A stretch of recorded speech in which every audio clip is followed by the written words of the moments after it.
de dumneavoastră, stimați absolvenți, că cel mai mare rezultat al unei școli sunt elevii ei. Fiecare instituție își scrie istoria. În ea se oglindește trecutul, prezentul și viitorul. Și cine, dacă nu directorul instituției, cunoaște mai bine acest lucru? Cuvântul îi se oferă directorul gimnaziului Ciciulea, doamna Iațcă Veronica. Bună seara și bine ați venit, stimați absolvenți, dragi consăteni, colegi și absolvenți ai serii de astăzi. Anii de școală frumoși mai sunt, ani de visări și de vesel cânt. Vai, cum se duc de la noi și nu mai vin înapoi anii de școală. Probabil că la fiecare dintre dumneavoastră purtați în suflet nostalgia acestor versuri și astăzi ne bucurăm nespus de mult că ați acceptat invitația noastră și ați revenit acasă, la baștină, la vatra de dor, de părinți, de frați și surori, de colegi și profesori și de tot ce este sfânt, de iarba verde de acasă. Astăzi, ca și un bun profesor de istorie, aș vrea să dau citire unor organizări a școlii prin care a trecut. Fondată în anul 1861, școala a fost parohială, a fost școala pe lângă biserică, apoi au survenit un șir de reorganizări din școală parohială în școală populară, apoi în școală de băieți și fete, apoi în școală incompletă și până în anul 1968, școala este școală incompletă, care, începând cu anul 1946, este ghidată de regretatul director Feodor Batavu, în care a fost manager al acestei instituții până în anul 1986. În anul 1987 îi revine funcția de director domnului regretatului Mihail Isac, după care reia activitatea de manager din anii 1988, regretatul cu bătrân Boris, care a ghidat această școală până în anul 2013. De când am și reluat activitatea. Deci, din anul 1990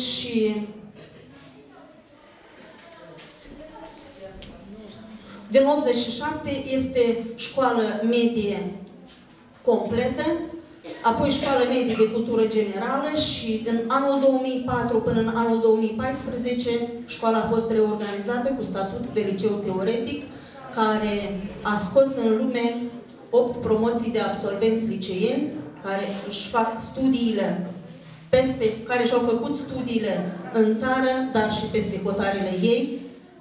De acum, binișor ani de acum au și finalizat studiile superioare.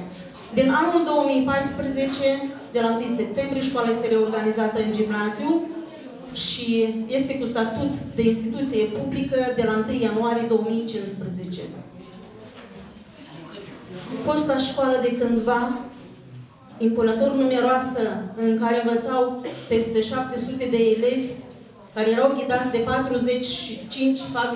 45-48 de profesori, acum s-a micșorat dublu și dacă până în anii 2006 școala își mai păstra acel număr impunător de 650 de elevi, la cârma cării erau 40 de profesori, acum numărul ei s-a micșorat dublu și la moment în școală avem 309 elevi și 30 de profesori, toți cu studii superioare, cu recalificări în domeniu, cu specializarea dublă, chiar și triplă, și din numărul total de complete 26, dacă iau 10 ani în urmă, acum avem 16 complete de clase, doar în clasa a 3 și a 9 avem o clasă, în celelalte complete avem câte 2 clase și păstrăm același număr conform prognozei nașterii natalității copiilor de peste 7 ani, în același număr,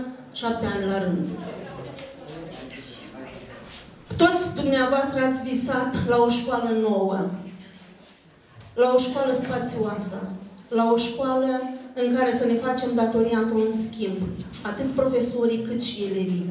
Și iată, din 2004, cu ajutorul Fondului de Investiții, s-a dat în exploatare blocul în care ne aflăm astăzi și ne bucură faptul că au contribuit oameni cu suflet mare, oameni mărinimoși și suntem în acele condiții visate de activitate de acum al 12-lea an. Avem sălile spațioase, luminoase, dotate cu echipament performant după ultima necesitate.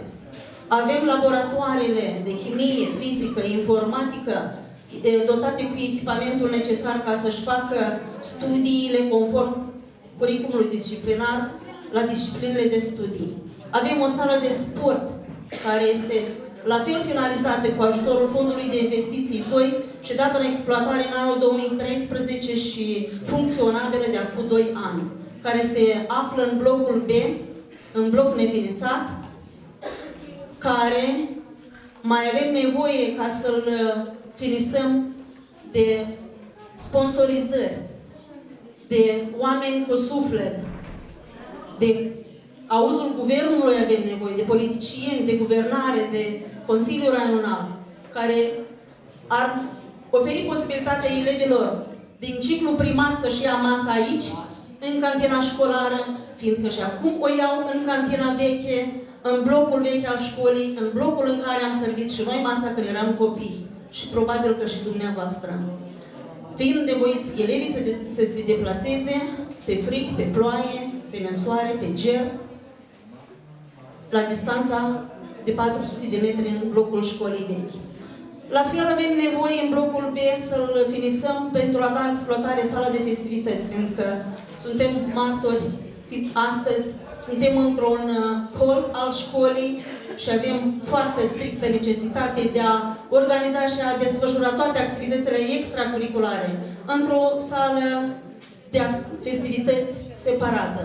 La fel ca și biblioteca, care este astăzi improvizată într-o sală de clasă la etajul 3. Avem în școală 309 elevi, dintre care în ciclu primar 132, în ciclul gimnazial 177 de elevi și toți își fac datoria cu cinste, conștient, păstrând împreună aceeași tradiție de carte pe care am împutat-o eu ca discipol acestei școli și ca profesor al acestei școli. Păstrându-ne locul la olimpiadele raionale, la disciplinele de studii printre, dacă am fost la nivel de liceu, eram dintre cele 13 licee pe locul 3 la nivel raional. Acum, la nivel de gimnaziu, ne clasăm printre primele locuri și sperăm să nu cedăm poziției locurilor întâi anul acesta, când anul trecut am fost cu 2 puncte mai jos decât fundurii vechi. Deci rezultatele ne bucură și anul acesta, până la moment suntem pe locul întâi la Olimpiada Școlară Raională. La fel nu cedăm poziție activităților extracurriculare, a secțiilor sportive, a spartachiadelor sportive, dar și a activităților artistice, fiindcă elevii noștri, ghidați de profesori cu vocație, de profesori experimentați, cu experiență de peste ani, promovează frumosul, tradițiile, folclorul la nivel raional, la festivalurile cântecului patriotic, pascal, popular, folcloric, ostășesc. La fel, elevii nu cedează poziției și la activitățile sportive, fiindcă fotbalul este un imperativ al școlii și elevii noștri au luat și locul întâi la Cupa Prim-Ministrului, la nivel de Republică. De fiecare dată vin cu rezultate frumoase, cu cupe, cu diplome, iar meritele, laurii și coleg la sfârșit de an, în timpul când își organizează la etapa raională gala laureaților olimpici și a activităților extracurriculare, vin elevii foarte mulțumiți cu diplome, dar și cu premii bănești. Ne lăudăm cu foarte multe lucruri frumoase, dar să știți că o facem cu dăruire de sine, o facem din datorie și vocație profesională și ne schimbăm, ne conformăm schimbărilor timpului și a politicilor educaționale, deși timpurile sunt cam grele, oricum ne stăruim să facem față cerințelor și să pășim în rând cu toate cerințele care ne stau în față și să pregătim elevii pentru viață. Ne bucură faptul că avem un muzeu fondat în anul 1992 cu ajutorul profesorului de istorie Baghici Ivan. Muzeu care și-a adunat o părticică din istoria etnografică a satului. Iar istoria este tipărită într-o monografie al unui absolvent al nostru, al lui doctorul în științe istorice, Vitalie Cebanu. Monografie care e o carte de vizită a satului și probabil ca fiecărei familii. Ținem la toate tradițiile culturale. Ne implicăm activ la toate activitățile de masă organizate la nivel de sat, la nivel de raion. Și încercăm să promovăm elevilor cele mai frumoase valori. Adevăr, dragoste, demnitate națională, frumos, credință, responsabilitate și le creăm condiții ca de familie aici, în școală. Fiindcă un imperativ al timpului este și încadrarea elevilor cu cerințe educaționale speciale, la care avem echipat un centru de resurse umane, dotat cu mobilier necesar, cu calculatoare, conectare la internet, cu table interactive, deci cerințe după ultima necesitate. Mă bucură faptul că v-am văzut fețele îmbujurate. Sper că astăzi să perindați în amintire cele mai frumoase momente petrecute pe băncile școlii, fiindcă în școală, între dumneavoastră, s-a înfiripat prima dragoste. Aici ați învățat teoria științelor, teoria vieții. Ați avut o primă învățătoare, ați avut un prim diriginte, ați avut un învățător drag și păstrați cu dumneavoastră un loc aparte în suflet, o părticică din școală, alături de familia dumneavoastră. Sperăm că astăzi, la lecțiile care vor fi realizate în baza orarului ghidat de clasa a 9-a absolventă, să le oferiți sfaturi utile pentru viață, să-și aleagă drumul corect, să-și primească satisfacții din cele ce vor urma să absolvească, să însușească, să absolvească, ca apoi să profeseze. Și sperăm să vă simțiți bine aici, în continuare, alături de noi, de profesorii dragi, de colegi, răsfoind în adâncul sufletului amintirile care își mai păstrează și astăzi farmecul lor. Deci eu încă o dată vreau să vă mulțumesc din suflet pentru prezența dumneavoastră, pentru că ați lăsat la o parte toate grijile cotidiene și v-ați adunat într-o componență numerică pentru a vă revedea. Fiindcă e foarte bine când ne întâlnim și mai întinerim cu 20, cu 30, cu 40 de ani aici pe băncile școlii. Și să știți că școala întotdeauna așa are părțile și ușile larg deschise cu orice ocazie. Deci eu vă doresc o seară plăcută, o încadrare activă în baza orarului și să realizați foarte bine temele pentru acasă. Eu vă mulțumesc mult și succes și în continuare.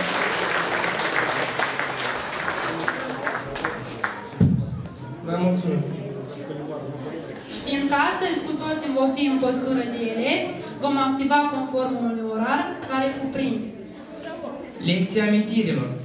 lecția de muzică, Lecția vieții. lecția de dans, Lecția de creație. lecția de rămas bun.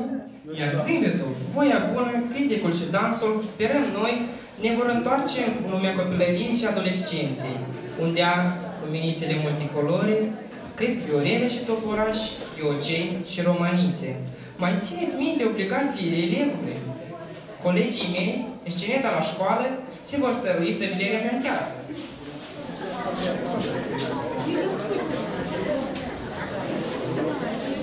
Dacă vrei tu la gimnaziu, vrei să te pornești, trebuie aceste lucruri să le îndeplinești. La ora 8 să fii tu la școală, la ora 8 să fii tu la școală. Dacă vrei tu la gimnaziu, vrei să te pornești, trebuie aceste lucruri să le îndeplinești. Să rezolvi probleme multe și să scrii. Să rezolvi probleme multe și să scrii. La ora 8 să fii tu la școală, la ora 8 să fii tu la școală. Dacă vrei tu la gimnaziu, vrei să te pornești, trebuie aceste lucruri să le îndeplinești. Să faci temele pe acasă, să nu le nevești. Să faci temele pe acasă, să nu le nevești. Să faci temele pe acasă, să nu le nevești. Să faci temele pe acasă, să nu le nevești. La ora 8 să fii tu la școală, la ora 8 să fii tu la școală. Dacă vrei tu la gimnaziu, vrei să te pornești, trebuie aceste lucruri să le îndeplinești. Calculatorul și mobilul să îl lași. Calculatorul și mobilul să îl lași. Să faci temele pe acasă, să nu le nevești. Să faci temele pe acasă, să nu le nevești. Să faci temele pe acasă, să nu le nevești. Să faci temele pe acasă, să nu le nevești. La ora 8 să fii tu la școală, la ora 8 să fii tu la școală. Dacă vrei tu la gimnaziu, vrei să te pornești, trebuie aceste lucruri să le îndeplinești. Să ștergi tabla și pe jos, să ștergi tabla și pe jos, să ștergi tabla și pe tabla și pe jos, să ștergi tabla și pe tabla și pe jos, să faci temele pe acasă, să nu le nevești. Să faci temele pe acasă, să nu le nevești. Să faci temele pe acasă, să